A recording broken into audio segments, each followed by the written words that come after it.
বাবা মা ভাইয়ের ও ভাইয়ের বউর অবহেলা ইচ্ছে করে হাজব্যান্ডের হাতে পায়ে ধরে আবার তার সংসারে ফিরে যায়। উপায় ছিল না আমার স্বামীর কাছ থেকে আমার পরিবার ডিভোর্স করে নিয়ে আসছে। আসার পরে আমার উপরে যে মানসিক অত্যাচার করে পরিবার দিনের উপর দিন, তখন ইচ্ছে করে ছুটে যায় তার কাছে গিয়ে সংসারে ফিরে যায়, নাই তো এই সংসার থেকে চিরতরের জন্য বিদায় নেই। আসার সময় আমার ছেলেকে জোর গলায় বলে নিয়ে আসছিলাম আমার ছেলেকে কোনোদিন না খাইয়ে রাখবো না, এবং কি এই পৃথিবীতে তার মাথা উঁচু করে ধারণের সমস্ত কিছু করে নিজেকে ওই পর্যায়ে নিয়ে যাব যে এই পর্যায়ে নিয়ে গেলে আমার হাজব্যান্ড দেখলে একটা সময় আফসোস করবে। আমার দুর্ভাগ্য, আমার ডিভোর্সের 1 সপ্তাহ যেতে না যেতে আমার বাবা মা ভাকা তেরা কথা, ভাইয়ের বোর মার ভাকা তেরা কথা।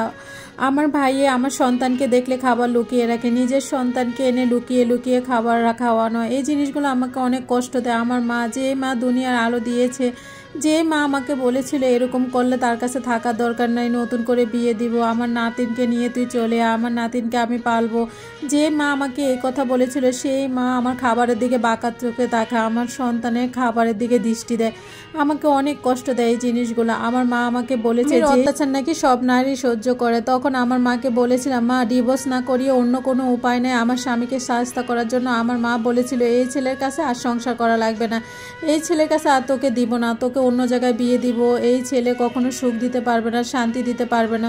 আমি জানি আমার স্বামী শান্তি দিতে পারবে না, সুখ দিতে পারবে না। আমার স্বামী ছিল একজন নেশাখোর এবং চরিত্র ভালো ছিল না, বিভিন্ন মেয়েদের সাথে খারাপ কাজ করে ভিডিও করে ব্ল্যাকমেল করতো, ঘরে এসে আমাকে মারধর করতো, রাতের বেলা লুকিয়ে নেশা করতো, এগুলো আমাকে অনেক কষ্ট দিতে। আর একটা নেশাখোর কতটা স্ত্রীকে মারতে পারে একজন নেশাখোরের বউই বলতে পারবে। এরকম হয়েছে আমার স্বামী খাটে বেঁধে আমাকে অনেক মারছে, কতবার যে অজ্ঞান হয়ে গেছি। আমার ছেলেটা 2 বছর ছিল তখন আমার ডিভোর্স হয়ে যায়। এক পর্যায়ে আমার মার বলেই জোর করে ডিভোর্স করায়। ডিভোর্সের রাত্রি আমাদের বাড়িতে ঝগড়া লাগে, ভাইয়ের বউ খাওয়াতে পারবে না রান্না করে, এই কথা যখন বলেছিল মা বলেছিল মা নিজে রান্না করে খাওয়াবো।